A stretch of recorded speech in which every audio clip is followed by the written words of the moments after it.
The studio lights burn hot under the New York skyline, the kind of glare that makes every bead of sweat look like a confession.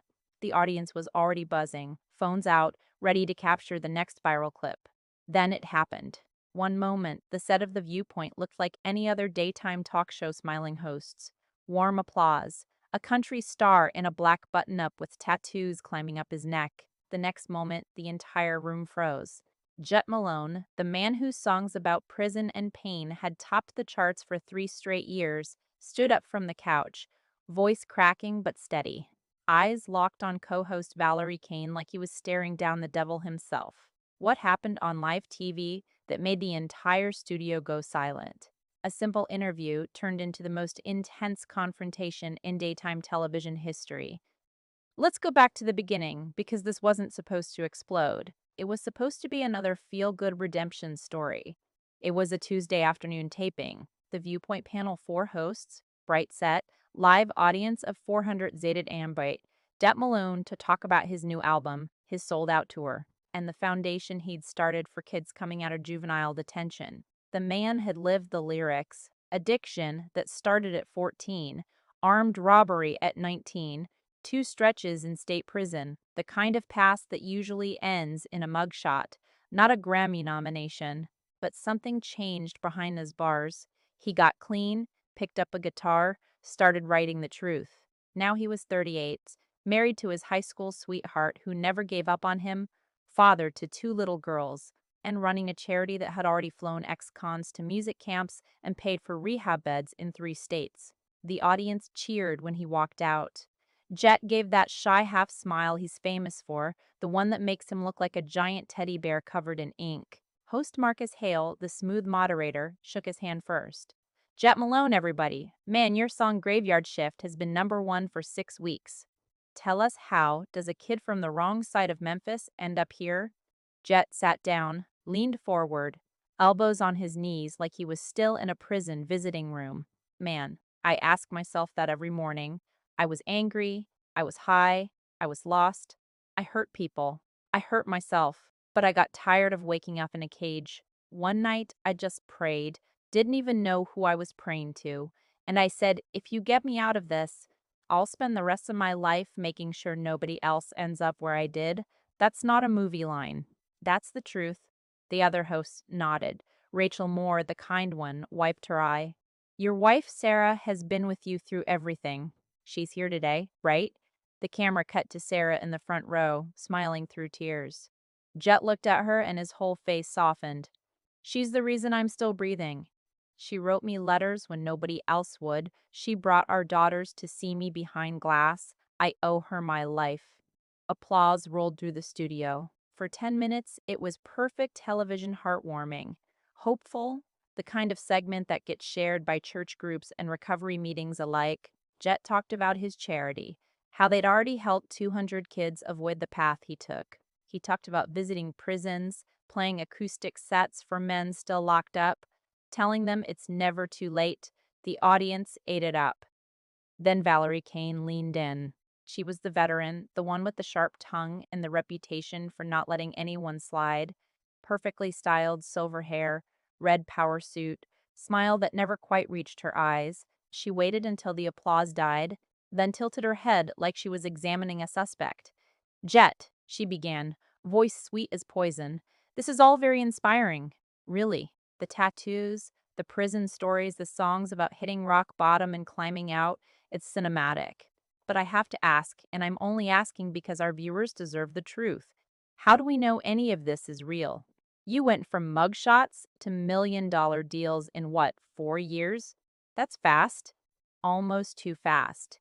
Is this redemption, or is this just really good PR?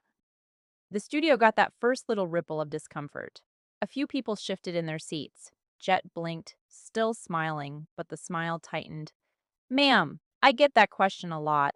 I understand why. I lied to a lot of people for a lot of years, so I don't blame you for being skeptical. But I'm not here selling anything except hope. The work I do ain't for cameras. Valerie's eyebrows went up. She wasn't done. Hope is beautiful, but let's be honest. You were convicted of armed robbery. You were addicted to opioids. You've talked about stealing from your own family. and now you're the face of second chances. Doesn't that feel convenient? Especially when your album drops next month and your tour is selling out arenas. Some people might say the whole reformed outlaw thing is just a brand, a calculated image to move merch and sell out shows. Your kindness, your charity, how? Do we know it's not just good marketing? Rachel tried to jump in. Valerie, I think we should. But Valerie held up a hand. I'm not attacking him, Rachel. I'm asking the question the internet is already asking. Jet, you want forgiveness from the public? But what about the victims? The store clerk you held at gunpoint? The family you stole from? Do they get a cut of your streaming royalties? Or is this just another celebrity comeback tour where we all pretend the past never happened because the music sounds pretty? The audience was dead quiet now. You could hear the air conditioning hum. Jet's jaw flexed. His big hands that had once held a gun and now held his daughter's curled into fists on his knees. He looked down for a second, breathing slow, the way he'd learned in prison to keep from exploding. When he looked back up, his eyes were wet, but his voice was low and steady. You don't know me, he said quietly. You read the police reports. You didn't sit in that cell with me when my cellmate OD'd and I held him while he died, screaming for help that never came. You weren't there when I got the letter that my own mama had passed while I was locked up, and I couldn't even go to her funeral because I was still serving time for the man I used to be. You weren't there the night I got on my knees in a 6x8 concrete box and begged God to kill me if I couldn't change. So no, ma'am. You don't get to sit there in your nice suit and decide whether my redemption is authentic enough for you. Valerie smiled like she'd been waiting for this. I'm not deciding anything. I'm just saying the public has a right to be skeptical. People like you have been caught before preachers who fall, athletes who cheat, celebrities who cry on cue and then go right back to the old life. How do we know you're not just the next one? That was the trigger. Jet's chest rose and fell. The camera caught the vein in his neck pulsing. For 3 long seconds, the studio was so quiet you could hear hearts beating. Then something broke inside him. Not loud, not screaming, but deep. He stood up slowly, all 6'3" of him, tattoos shifting under the lights like living stories. You know what? His voice started low but built raw as gravel under truck tires. I'm tired. I'm tired of people like you who sit behind desks and pick apart every scar on a man's soul like it's entertainment. You don't want redemption. You want blood. You want me to stay broken so you can keep your narrative once a criminal, always a criminal.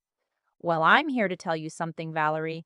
You don't get to decide who deserves redemption. That ain't your job.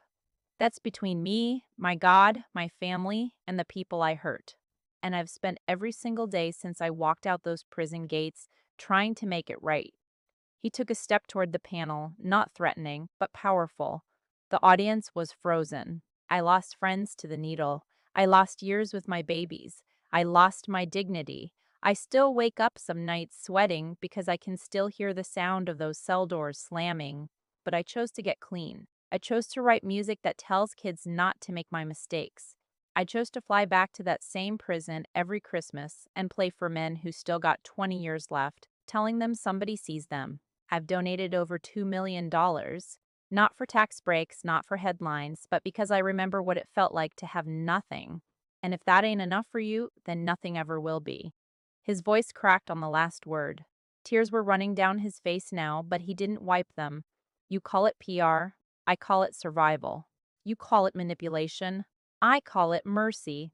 I never deserved, but I'm damn sure gonna pay forward, and if you want to keep tearing people down, go ahead. But don't you ever sit on this stage and tell me my pain ain't real. Because I earned every single tear, every single scar, and every single scar, and every single second chance I've been given. You are not asking questions. You are destroying lives. You're telling every kid watching right now who's fighting addiction that they might as well quit because people like you will never believe they changed. Valerie opened her mouth, but Jet wasn't finished. And let me tell you about hypocrisy while we're here. You sit here week after week preaching tolerance and second chances for politicians, for celebrities who cheat on their wives, for people who say the right things on social media. But when a country boy with a rap sheet tries to do better, suddenly the rules change. Suddenly we need receipts. Suddenly it's too convenient. Who died and made you God? Who gave you the right to gatekeep forgiveness? The other hosts were trying to speak now, Marcus saying, let's take a breath. Rachel pleading, Jet, we appreciate, but the words were drowned out by the thunder in Jet's voice. I'm not perfect. I never claimed to be. I still got days where the old demons whisper my name, but I fight them every day for my wife, for my girls, for every kid who's listening to my music right now thinking maybe there's still hope. And if that's not good enough for your ratings, then I don't need your platform. I never did. He looked straight into the camera, chest heaving, tears shining under the lights. To every person watching who's been told they're too far gone, this is for you. You can change. You can be better. Don't let anybody, not the media, not the haters, not your own past tell you different. Second chances ain't earned by being flawless. They're earned by never stopping the fight. For 5 full seconds, the studio was completely silent. No applause, no murmurs, just the sound of 400 people holding their breath. Jet looked at Sarah in the audience. She was crying, nodding. He gave her the smallest smile, the one that said, I'm okay. Then he turned back to the panel, nodded once at Marcus, and walked off the set. No dramatic storm out. Just a man who had said what he needed to say, mic still clipped to his shirt, boots echoing on the studio floor. The camera stayed on the empty couch. Valerie sat there, mouth slightly open, face flushed. For the first time in 20 years on television, she had nothing to say. Rachel had her hand over her mouth. Marcus stared at the notes in his lap like they might save him. The director didn't cut to commercial right away. They let the silence breathe, because everybody watching, every single person in that studio and millions more at home knew they had just seen something real. Not scripted, not safe. Real. Later that night, the clip exploded. 20 million views in the first hour. Hashtags trended worldwide. Number Jet speaks truth. Number redemption is real. Number who deserves grace. Prison chaplains shared it. Recovery groups played it in meetings. Even some of the people Jet had hurt years ago posted messages saying they forgave him. But the real moment wasn't the views. It was the quiet after Jet left the stage. The way the lights felt too bright. The way Valerie stared at her own hands like she was seeing them for the first time. The way a single mother in the audience whispered to her teenage son, see, people can change. So here's the question the whole world is still asking after that explosive afternoon. Do people really deserve second chances? Or do we just like the story until it gets too messy, too real, too close to our own secrets? Jet Malone didn't wait for the answer. He went home to his family, kissed his daughters, and kept showing up for the next kid who needed to hear that it's never too late. Because some fights aren't won on television, they're won in the quiet every single day by people brave enough to keep trying. And that's the part they don't show in the highlights. But it's the only part that matters.